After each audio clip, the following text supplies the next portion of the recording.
পুলিশের উচিত হবে ইনার বিভিন্ন ধর্মের রীতিনীতিগুলো জানা। আর আমি যখনই সুযোগ পাই গত বেশ কয়েক বছরে আমি অনেক অমুসলিম পুলিশ অফিসারের সাথে কথা বলেছি। Senior police officer Bombay, Bengaluru, ইন্ডিয়ার আরো অনেক শহরে। আমাকে কয়েক বছর আগে হায়দ্রাবাদে ন্যাশনাল পুলিশ একাডেমিতে আমন্ত্রণ জানানো হয়েছিল। সেখানে উপস্থিত ছিলেন 100-এরও বেশি আইপিএস অফিসার, উচ্চপদস্থ পুলিশের commissioner, DIG, IG, DG, national একাডেমির ডাইরেক্টর জেনারেলও সেখানে ছিলেন। আর আমার কথা শুনে তারা ধাক্কা খেলেন। আমার বেশিরভাগ কথা শুনেই তারা ধাক্কা খেলেন। বিভিন্ন ধর্মের রীতিনীতি সম্পর্কে সবারই কিছু জানা উচিত। চিন্তা করেন, আমি যদি এখন মহাভারত আর গীতার শ্লোকগুলি পেছনের কারণ ছাড়া বলি, তাহলে এখানে একটা রায়ট বেঁধে যাবে। অন্য ধর্মগুলোকে আমাদের বুঝতে হবে। আর আল্লাহ তাআলার দয়ায় আলহামদুলিল্লাহ অন্য দেশের মিলিটারি আর পুলিশের সাথেও আমার কথা হয়েছে। ইংল্যান্ডে, আমেরিকায়, বাহরাইনে, সৌদি আরবে, আরব আমিরাতে। আলহামদুলিল্লাহ আমারও কথা বলতে ভালো লাগে, বিশেষ করে অমুসলিম পুলিশের সাথে। তাদের সাথে পরিচয় করাতে পারি ইসলামে। দুর্ভাগ্যক্রমে ইসলামকে তারা চেনে শুধুমাত্র আন্তর্জাতিক মিডিয়ার মাধ্যমেই। আমি পরে মিডিয়ার ব্যাপারে বলছি। তাই আমি বলবো আমাদের একে অন্যকে বুঝতে হবে। আমাকে এর আগে অনেক অ্যাডভোকেটই বলেছেন, আর আজকে জাস্টিস সুরেশও বললেন যে শয়ে শয়ে মুসলমানদের অ্যারেস্ট করা হয়েছে, আটক রাখা হয়েছে, তাদের উপর মানসিক নির্যাতন হয়েছে, তাদের উপর হয়েছে শারীরিক নির্যাতন। অ্যাডভোকেটরা আমাকে বললেন যে তাদের মক্কেল জাস্টিস সুরেশও বললেন যে তাদের উপর নির্যাতন হয়েছে, তাদেরকে এমন কাগজে সই করতে হয়েছে যে কথা তারা মানে না, এমনকি সাদা কাগজও। যদি আপনারা জানেন যে কারো অপরাধী, কয়েকজনকে আলাদা করুন, তাদের ধরুন, যদি প্রমাণ হয় তারা এটা করেছে শাস্তি দিন, আমরা এটার বিপক্ষে না। তবে যদি হাজার হাজার নিরীহ মুসলিমকে অ্যারেস্ট করেন, আপনারা কি বোঝাতে যাচ্ছেন? চিন্তা করুন, 10 জন সন্ত্রাসীকে ধরার জন্য আপনি 1000 নিরীহ মুসলিমকে যদি অ্যারেস্ট করে হয়রানি করেন, আপনারা ওই 10 জন সন্ত্রাসীকে ধরতে পারেন বা না পারেন, এটা নিশ্চিত যে আপনারা অনেক সন্ত্রাসী বানালেন।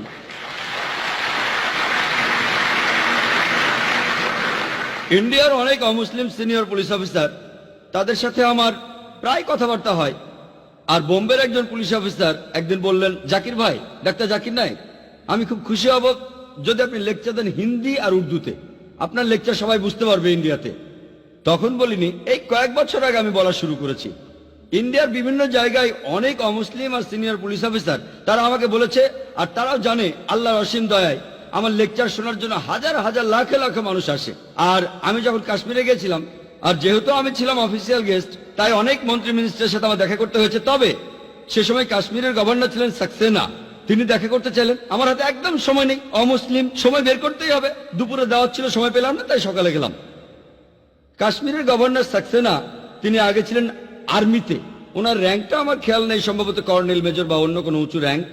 আমরা দুজনে কাশ্মীরের অনেক বিষয় নিয়ে কথা বললাম। কয়েক বছর পর তিনি মহারাষ্ট্রের রাজধানী বোম্বেতে আসলেন। এবারও দেখা করতে চাইলেন। আমাকে রাজভবনে ডেকে পাঠালেন, গভর্নরের বাসভবন। আমিও দেখা করতে গেলাম। তিনি বললেন, ডাক্তার জাকির নায়েক, কাশ্মীরে আপনার লেকচারের যে প্রভাব আর আপনাকে মানুষ যেভাবে মেনে চলে, আমরা চাই আপনি আবার আসেন। আমরা চাই আপনি কাশ্মীরে টেলিভিশনে অনুষ্ঠান করেন, রেডিওতে অনুষ্ঠান করেন। তখন আমি প্রশ্ন করলাম, আপনার কি মনে হয় আমার লেকচারে কোনো কাজ হবে? আমি জানি যে এমন কোনো আয়াত নেই পবিত্র কোরআনে যেখানে নিরীহ মানুষ হত্যা করাকে সমর্থন করা হয়েছে। এমনকি হযরত মুহাম্মদ সাল্লাল্লাহু আলাইহি ওয়াসাল্লামের কোনো হাদিস হয়ে কথা বলা হয়নি যে আপনি নিরীহ মানুষ মারতে পারেন। এমনকি আপনার উপর যারা অবিচার করে সেই ধর্মের হলেও না, এটা আমি জানি, আমি বলতেও পারবো। কিন্তু এর পাশাপাশি অনেক নিরীহ মুসলমান প্রায় হয়রানির শিকার হচ্ছে। পুলিশ আমাদের বলছে যে এই সব কিছুর পেছনে রয়েছে LET, লস্করে তৈয়বা। তর্কের খাতিরে আমি এটা মেনে নিলাম। আর পুলিশ এই কথাই বলছে যে স্থানীয় লোকজন এটার সাথে জড়িত আছে, না হলে এই বোমা বিস্ফোরণগুলো হতোই না, এটাও মেনে নিলাম। চিন্তা করেন, সবাই যদি লস্করে তৈয়বার সাথে জড়িত থাকে, আর আপনি যদি হাজারটা মানুষ ধরে জিজ্ঞাসাবাদ করেন, তারা সঙ্গে সঙ্গে নতুন রিক্রুট পাবে, সঙ্গে সঙ্গে তাদের উপর অত্যাচার করেন, সঙ্গে সঙ্গে রিক্রুট। এমনকি পুলিশও লস্করে তৈয়বাকে হেল্প করছে। দয়া করে আমাকে ভুল বুঝবেন না, আমি চাই না আমাকে ভুল বুঝলে হয়তো আমাকে অ্যারেস্ট করতে আসবেন আপনারা। আপনারা কি বোঝাতে চাচ্ছেন? চিন্তা করুন, ধরুন আমি মেনে নিলাম যে আপনার অনুমানটাই ঠিক, লস্করে তয়বার সাথে জড়িত আর স্থানীয় লোকজনও আছে, কিন্তু আপনাদের উচিত মুসলমানদের কিছুটা বিশ্বাস করা। কিন্তু এভাবে হাজার হাজার মুসলিমকে এক জায়গায় জড়ো করা, আমরা জানি, আমরা বুঝি যে অপরাধীদের ধরাটা খুবই কঠিন। বিশেষ করে এই বিস্ফোরণটা ঘটানো হয়েছে নিখুঁতভাবে, একেবারে নির্ভুলভাবে। এর পেছনে দক্ষ লোক ছিল। পুলিশের ভাষ্য অনুযায়ী আমরা জানি এটা খুবই কঠিন, আপনাদের অবস্থা বুঝতে পারি, কিন্তু তার অর্থ এই না জিজ্ঞাসাবাদ করার জন্য আপনারা কিছু নিরীহ মানুষকে ধরেন, মেনে নিলাম, কিন্তু হাজার হাজার আপনারা এখানে কি বোঝাচ্ছেন? আপনার কি মনে হয় আমার লেকচারে কাজ হবে? খুব বেশি হলে আমার কথাগুলো শুনবে 2-3%, 5%, তার বেশি না। আমাদেরকেই এই সমস্যার সমাধান করতে হবে। এখানে মূল কারণটা কি? আর পুলিশের উচিত হবে মানুষের বিশ্বাস অর্জন করা। যদি এই বিশ্বাসটা না থাকে তাহলে তারা কিভাবে সন্ত্রাস ঠেকাবে? যদি আপনি শ্রদ্ধা পেতে চান, অন্যকে শ্রদ্ধা করুন। তবে অনেক ভালো পুলিশ অফিসাররা আছেন, আমার অনেক বন্ধু অ্যাডভোকেট আর লয়ার, তারা আমাকে বলেছেন যে ভালো পুলিশ অফিসার আছে যারা মানুষ বিপদে পড়লে সাহায্য করেছে।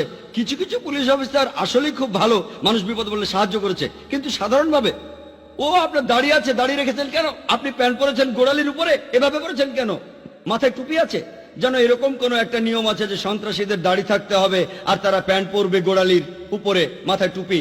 তাহলে তো আমি 1 নম্বর সন্ত্রাসী, এই যে প্যান্ট পরি গোড়ালির উপরে, আমার মাথায় টুপি, মুখে দাড়ি। আপনারা কি বোঝাতে যাচ্ছেন? আপনাদের আসলে জানতে হবে, ইসলাম ধর্মটাকে আপনাদের বুঝতে হবে। এজন্যই ঐতিহাসিক উইলিয়াম ডারলিংপল আমেরিকার সরকারকে বলেছিলেন আপনারা ইসলাম সম্পর্কে জানেন না, জর্জ বুশ ইসলাম সম্পর্কে কিছু জানেন না। এই খবরটা গতকালের মিড ডে পত্রিকায় এসেছে। জর্জ বুশ জানেন না। যদি ব্যাপারটা সম্পর্কে না জানেন তাহলে সমস্যার সমাধান করবেন কিভাবে? আমি চাই না পুলিশের কেউ ভুল বুঝুক আমাকে। আমি মুসলমানদের বলি যে নিরীহ মানুষকে মারা অন্যায়। অনেক মুসলমানই আমার সাথে একমত নয়, কোরআন এটা নিন্দা করে, আমাদের নবীজিও নিন্দা করেন। নিরীহ মানুষ হত্যা করার কোনো যুক্তি আপনি পাবেন না। আমি সত্যি কথাই বলবো, আর একই সাথে আমি সত্যি কথা বলবো পুলিশকে উদ্দেশ্য করে। আশা করি তারা এই অবস্থাটা বুঝবে।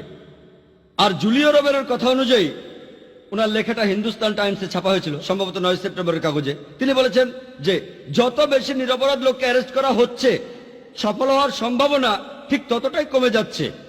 যত বেশি নিরীহ লোককে অ্যারেস্ট করবেন, আসল অপরাধীদের ধরতে পারার সম্ভাবনা ততটাই কমে যায়। 2006 সালের 2রা সেপ্টেম্বর বোম্বের পুলিশ কমিশনার এন রায় একটা ভালো কাজ করেছিলেন। তিনি প্রায় 100 খানেক মুসলিম নেতাদের একটা চিঠি দিয়েছিলেন। তিনি বলেছিলেন যে তদন্ত নিরপেক্ষভাবে হচ্ছে, মুসলিমদের হয়রানি করা হচ্ছে না। আমিও ওনার একটা চিঠি পেয়েছি। তিনি আরো বলেছেন যদি আমাদের কিছু জানার থাকে, প্রশ্ন থাকে, তাহলে যেন তার সাথে কথা বলি, আলোচনা করি। এটা আসলে ভালো পদক্ষেপ। চিঠিটা কয়েকদিন আগে এসেছে, সম্ভবত 1 সপ্তাহ আগে। আমি আশা করি এটা যেন শুধুমাত্র লোক দেখানো না হয়, নিরীহ মুসলমানদের যেন আসলেই হয়রানি শিকার হতে না হয়। আপনারা যদি সত্যি বিশ্বাস অর্জন করতে চান তাহলে চেষ্টা করুন যেন মুসলমানদের বিশ্বাসটা অর্জন করা যায়। আর একমাত্র তখনই আপনারা আসলে অপরাধীদের ধরতে পারবেন। আর যদি অপরাধীদের ধরতে পারেন, তারা যেই হোক, অবশ্যই তাদের শাস্তি হওয়া উচিত। আমরা জানি যে কর্তৃপক্ষ তারা আমাদের বলে যে কেন বেশিরভাগ মুসলমানদের ধরা হচ্ছে। এখানে তারা যুক্তি দিয়েছিল যে যদি আমরা ভালোভাবে দেখি যে পাঞ্জাবের সন্ত্রাসের ঘটনায় গ্রেপ্তারকৃতদের বেশিরভাগ তারা হলো শিখ। উলফার ক্ষেত্রে আসামে বেশিরভাগ লোক হিন্দু, তামিলনাড়ুতে এলটিটিই তারাও হিন্দু, আর একইভাবে বোম্বেতে, কারণ আমরা বেশিরভাগ মনে করি যে এখানে পাকিস্তান আর কাশ্মীর আছে, তারা হবে মুসলিম। তর্কের খাতিরে আপনার কথা মেনে নিলাম, যদি পাঞ্জাবে কোনো সন্ত্রাসী আক্রমণ হয়, পাঞ্জাবের বেশিরভাগ মানুষ হলো শিখ, তাই শিখদের অ্যারেস্ট করা হবে, সেটাই স্বাভাবিক। আসামে বেশিরভাগ হিন্দু, তাই হিন্দু অ্যারেস্ট হবে, সেটাই স্বাভাবিক। তামিলনাড়ুতে বেশিরভাগ হলো হিন্দু, এখানেও হিন্দু অ্যারেস্ট হবে, স্বাভাবিক। বোম্বে, এখানে বেশিরভাগ মানুষ কি মুসলমান, মুসলমানরা এখানে সংখ্যালঘু, তাহলে তাদের কেন অ্যারেস্ট করা হচ্ছে?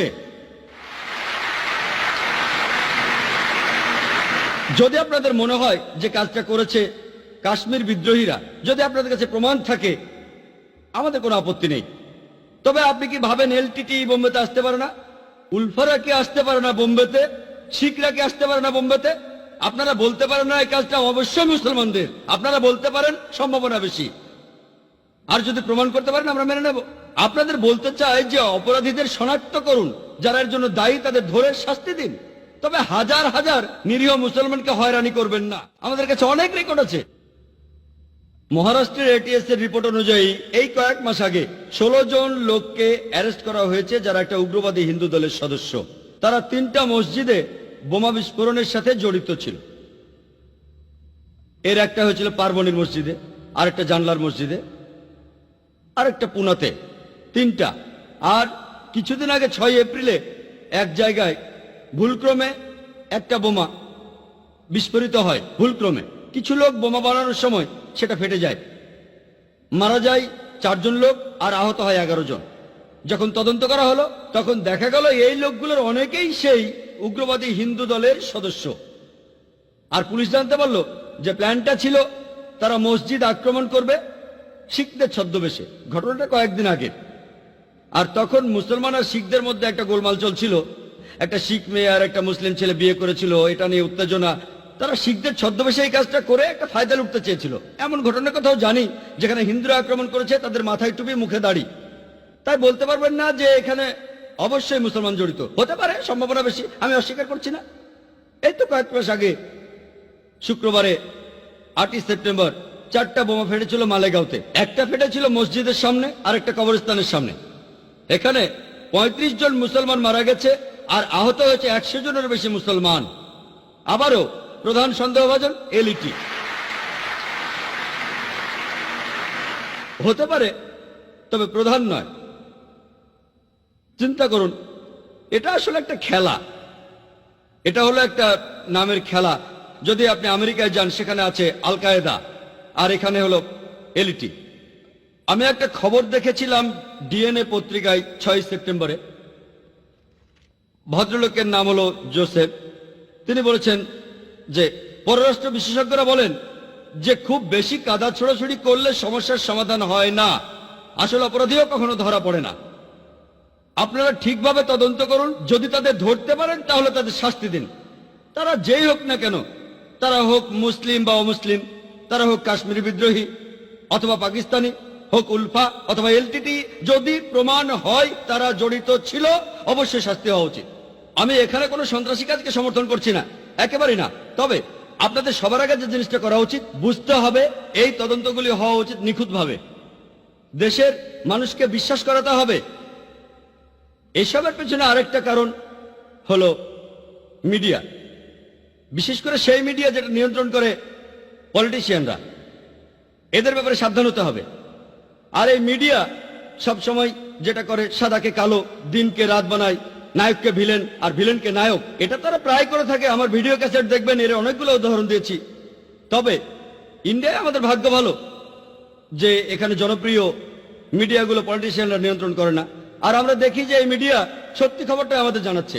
হতে পারে সেটা গুজরাটের রায়ট, 93 সালের বোম্বে রায়ট, অথবা আজকেও নিরীহ মুসলমানরা হয়রানির শিকার হচ্ছে। এখানে মিডিয়া বলতে নিউজ পেপার, টিভি চ্যানেল, তারা আমাদেরকে সত্যি খবরটা জানিয়ে আসছে কোথায় কি ঘটছে। একেবারে পুরোটা না, মাঝে মধ্যে তারা এমন খবর প্রচার করে যেটা খুব চাঞ্চল্যকর। এমন খবর পেলে তারা চেক না করেই চালিয়ে দেয়। চাঞ্চল্যকর খবর ছাপিয়ে দাও। তবে সামগ্রিকভাবে আমাদের মানতে হবে যে আমাদের মিডিয়া এখনো সৎ। আমি মুসলিম মিডিয়ার কথা বলছি না, অমুসলিম মিডিয়ার কথা বলছি। আমরা এখানে জানি যে মিডিয়া সৎ আর তারা খবরটা সত্যিই জানায়। তবে সাবধান থাকতে হবে ওই মিডিয়ার ব্যাপারে যেটা পলিটিশিয়ানরা নিয়ন্ত্রণ করে। আর আমি যদি আপনাদের ইন্ডিয়ার বিচার বিভাগ সম্পর্কে বলি, ইন্ডিয়ার সাধারণ মানুষ, বিশেষ করে মুসলিম ভিকটিমরা, ইন্ডিয়ার বিচার বিভাগের উপর আমাদের আস্থা আছে। তবে কিছু মানুষ বলে সেখানেও খারাপ লোক আছে, তারা বিচার বিভাগের কলঙ্ক। তবে সামগ্রিকভাবে আমরা জানি বেশিরভাগ বিচারক তারা ন্যায়পরায়ণ আর তারা সৎ। শুধু আশা করব যেন এই মানুষগুলোকে পলিটিশিয়ানরা নিয়ন্ত্রণ না করে। আমি যতদূর জানি বেশিরভাগ জজেরাই পলিটিশিয়ানদের কথায় তেমন প্রভাবিত হয় না। যদি কখনো এই পলিটিশিয়ানরা ইন্ডিয়ার বিচার বিভাগকে নিয়ন্ত্রণ করা শুরু করে তাহলে আল্লাহ আমাদের রক্ষা করুন। তবে এখনো আমরা বিচার বিভাগের উপর আস্থা রাখি। আর সবশেষে আমাদের বুঝতে হবে যে আমরা যেহেতু জানি যে সন্ত্রাসের পেছনে কারণটা হলো অবিচার, কারণটা হলো একটা বিশেষ গোত্রের মানুষের উপর অত্যাচার করা। এটাকে বন্ধ করতে হবে। কিভাবে বন্ধ করতে হবে? আমি আগেও বলেছি, 1 নম্বর, পলিটিশিয়ানদের সৎ হতে হবে, ন্যায়বান হতে হবে। ভোট ব্যাংক নিয়ে তাদের দৌড়াদৌড়ি করা চলবে না, অন্যায় করা চলবে না। তারা যদি সৎ হয়, ন্যায়বান হয়, হতে পারে তারা কোনো আসন পেল না, কিন্তু এটা নিশ্চিত যে সন্ত্রাস বন্ধ হবে। 2 নম্বর পয়েন্ট, ইন্ডিয়ার সাধারণ জনগণ, তাদের উচিত হবে না পলিটিশিয়ানদের উস্কানিতে মেতে ওঠা আর উস্কানিতে মেতে উঠে মানুষকে হত্যা করা। 3 নম্বর পয়েন্ট, যে পুলিশ সৎ হতে হবে, তাদের ন্যায়বান হতে হবে। যদি কেউ ক্ষতিগ্রস্ত হয় সেই মানুষকে পুলিশই রক্ষা করবে, তারা পলিটিশিয়ানদের হাতের পুতুল হবে না। আমরা জানি এমন করলে হয়তো তাদের ট্রান্সফার করা হবে, কিন্তু যদি সব পুলিশ অফিসার সৎ হয়, নতুন যে পুলিশ অফিসার আসবে সেও তাহলে সৎ হবে, তখন পলিটিশিয়ানরা কি করবে? যদি পুলিশ বাহিনীর প্রত্যেকেই, আমি সবাইকে দোষ দিচ্ছি না, আমাকে ভুল বুঝবেন না, আমি জানি তাদের বেশিরভাগই সৎ, ভালো থাকতে চায়, কিন্তু সব সময় পলিটিশিয়ানদের চাপের মুখে থাকে আর ভয়ে থাকে তাদের কখন ট্রান্সফার করা হবে, হয়রানি করা হবে। কিন্তু পুরো পুলিশ বাহিনী বসে যদি একসাথে সিদ্ধান্ত নেয় আমরা সৎ থাকবো, আমাদের ট্রান্সফার করা হলে নতুন যে আসবে সেও সৎ হয়ে যাবে। আর এরকম করলে বেশিরভাগ সমস্যা, অবিচার বন্ধ হয়ে যাবে। আরেকটা গুরুত্বপূর্ণ পয়েন্ট হলো, আইন নিজের হাতে তুলে নেওয়া উচিত নয়। অন্য নিরীহ মানুষকে তারা হত্যা করতে পারে, যদিও সেই মানুষগুলো তাদের উপর যারা অত্যাচার করছে সেই একই গোত্রের মানুষ। এসব মেনে চললে এটা নিশ্চিতভাবে বলা যায় যে অবিচার বন্ধ হবে। আর তখন ইন্ডিয়া খুব সুন্দর একটা দেশ হবে। এটা বলা হয় যে আগামী 2020 সালের মধ্যে ইন্ডিয়া একটা সুপার পাওয়ার হবে, যদি ইন্ডিয়ার হিন্দু মুসলমানেরা আমরা একসাথে থাকি, যদি অন্যকে ভালোবাসি, পাশাপাশি থাকি। আমাদের মধ্যে পার্থক্য থাকবে, পার্থক্যগুলো না হয় থাকুক, এই পার্থক্য নিয়েই থাকবো, তবে একে অন্যকে ভালোবাসবো, সবাই শান্তিতে থাকবো, পাশাপাশি থাকবো, আবার ইন্ডিয়া সুপার পাওয়ার হবে। একবার মহাত্মা গান্ধী বলেছিলেন, যদি ইন্ডিয়াকে উন্নত করতে হয় তাহলে ইন্ডিয়ার দরকার একজন স্বৈর শাসক যিনি হযরত ওমর রাদিয়াল্লাহু তাআলা আনহুর মতো সৎ এবং ন্যায়পরায়ণ। মহাত্মা গান্ধী আমাদের জাতির পিতা, তিনি বলেছেন ইন্ডিয়ার জন্য সবচেয়ে ভালো হবে যদি একজন স্বৈর শাসক আসে যিনি হযরত ওমর রাদিয়াল্লাহু তাআলা আনহুর মতো। তিনি একজন সৎ মানুষ ছিলেন, কেউ সুবিচারের জন্য আসলে তিনি দেখতেন না সে মুসলিম না অমুসলিম, সুবিচার চাইলে সুবিচার করেছেন। এই জন্য তাকে বলা হতো আল ফারুক, যে ব্যক্তি সত্য থেকে মিথ্যাকে আলাদা করে। আমার লেকচারের শুরুতে পবিত্র কোরআনের সূরা ইসরার 81 নম্বর আয়াতটি আমি বলেছিলাম যে وقل جاء الحق وزهق الباطل ان الباطل كان زهوقا। যখন সত্য এসে মিথ্যের সামনে দাঁড়ায়, মিথ্যা বিলুপ্ত হয়ে যায়, কারণ মিথ্যা তার নিজের কারণে একদিন বিলুপ্ত হবে। আমার লেকচার শেষ করার আগে ডক্টর অ্যাডাম পিয়ারসনের একটা উদ্ধৃতি দিচ্ছি। যারা ভয় পায় যে একদিন পারমাণবিক বোমা আরববাসীদের হাতে চলে যাবে, তারা এটা বুঝতে পারে না যে ইসলামিক বোমা অনেক আগেই পৃথিবীতে পড়েছে। এটা পড়েছে সেই দিন যেদিন মহানবী সাল্লাল্লাহু আলাইহি সাল্লাম জন্মগ্রহণ করেন। ওয়া আখিরু দাওয়ানা আলহামদুলিল্লাহি রাব্বিল আলামিন।